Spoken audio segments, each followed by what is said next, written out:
Welcome students to our new series on children nutrition. In this series we will explore the best ways to ensure that children get all the nutrients they need to grow up healthy and strong. In this first video we will discuss the nutritional assessment and vegetarian diets for children. We will cover topics such as the importance of protein, iron and calcium in a child's diet, as well as the potential risks and benefits of a vegetarian diet for children. Get ready to learn all about the nutritional assessment and vegetarian diets for children. Hi, I'm Tommy. I'm a human nutrition student and researcher at the university. What I do in this type of videos is to synthesize what I learned at the university, so then I can explain and teach you the best and most valuable information you need to know. So let's begin this video by talking about the nutritional assessment in children.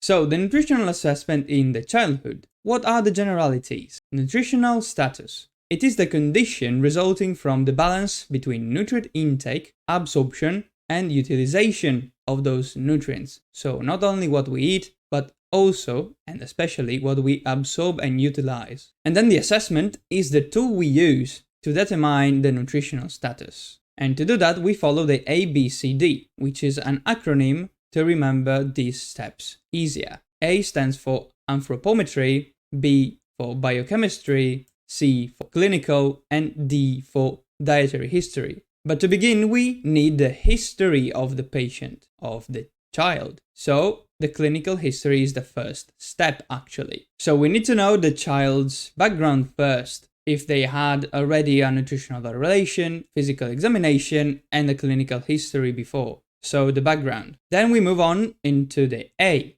anthropometry. Here we evaluate the size, proportions, and body composition. Parameters to take in account are the weight and height, the circumference, mainly from the head, but also the non-dominant arm, waist and hip, skin folds, bicipital and tricipital, to measure the peripheral fat, subscapular or suprailiac to measure the central fat, and we use mainly the tricipital and subscapular. Then we have to calculate the BMI to check if they are overweight, but this method fails in children under 2 years of age, athletes and others. It's not that accurate. The Waterloo index is used for malnutrition, the type 1 measures the weight, and the type 2 also takes in account the height. There are some indices for special situations such as encephalopathies and Down syndrome. We use software for anthropometry to make it easier, and the body composition we use indices or bioimpedance. Then moving on to biochemistry, we have the hemogram, the biochemistry levels such as iron profile, proteins,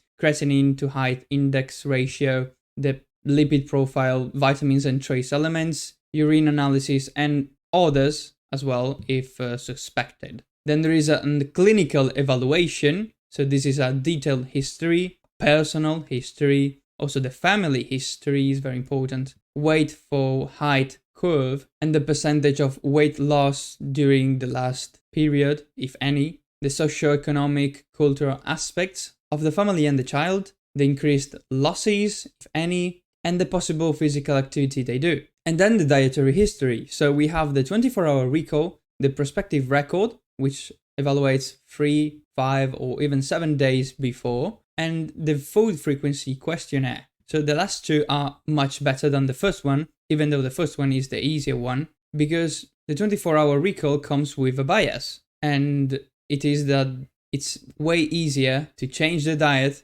just the day before, because many people will improve the diet just for one day, the day before, because they know they're going to be evaluated based on that. And the food frequency questionnaire is also very good. We have to ask for detailed information about quantities, the type of food, the brand, the mode of preparation, the portion sizes, if any processed food, drinks, or snacks are eaten. We also have to ask where they eat, with whom, the attitude towards new food, and if there is any autonomy. And we also have to ask if they follow a specific nutritional pattern, such as vegetarian, vegan, Arabic, halal, kosher, whatever. And this we do it to estimate calories and macros. So we estimate the intake of the child. And based on the information we gathered, we can calculate the requirements. So these are the amount of nutrients needed to satisfy the individual needs, the child needs. So calculation of recommended intakes,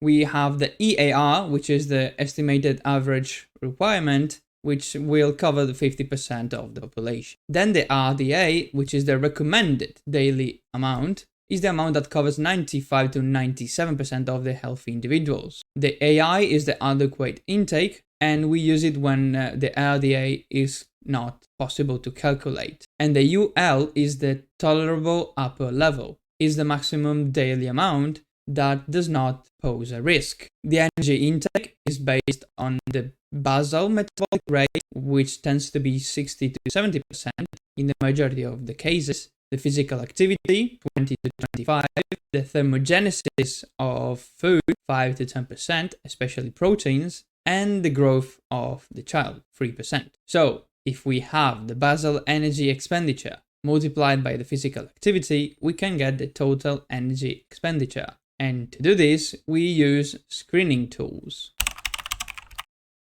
And now it's time to talk about alternative diets, vegetarian and vegan diets. So the types of alternative diets we have are the vegetarian and the flexitarian. Vegetarian comes from active and vigorous, not from vegetables. And the types of vegetarian diets we have are pescatarian, in which we avoid all meat except fish and seafood, ovo-lacto-vegetarian, which is the standard vegetarian, no meat, no fish, no animals, and then we have the strict vegetarian, which is vegan, so nothing that comes from animals. On the other hand, we have the flexitarian diet, where meat is not completely excluded, but is eaten very little. For example, let's say once a month. That's considered a flexitarian diet. What are the nutritional considerations? Vegetarian diets are considered healthy nowadays. The sources of proteins are legumes, nuts, and seeds, instead of meats and fish. They can combine proteins from legumes and grains to create a full protein with all the amino acids. Sources of fats,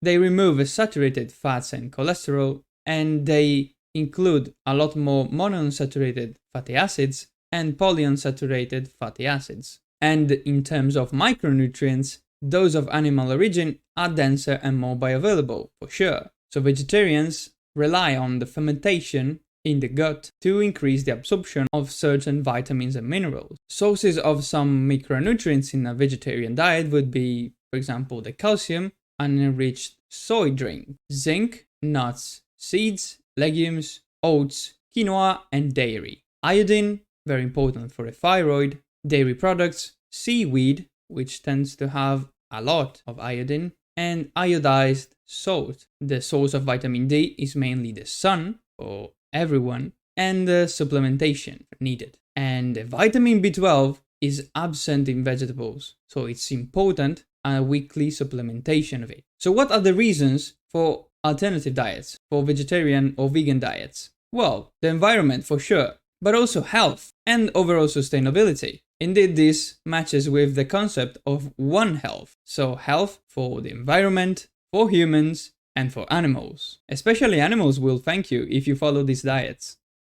Okay, this is it for this video. I hope you understood everything I said. If you didn't, there is a comment section down below. Don't forget to like, subscribe, and turn on the notification so you get notified every time I upload a new video. If you found value in this, please share it to your friends and family to spread this knowledge to them as well. Thank you so much for watching, and I will see you in the next one, in which we're going to talk about infant nutrition, as well as school nutrition and teenagers nutrition. So stay tuned for more information on children's nutrition. Ciao, hope you enjoyed.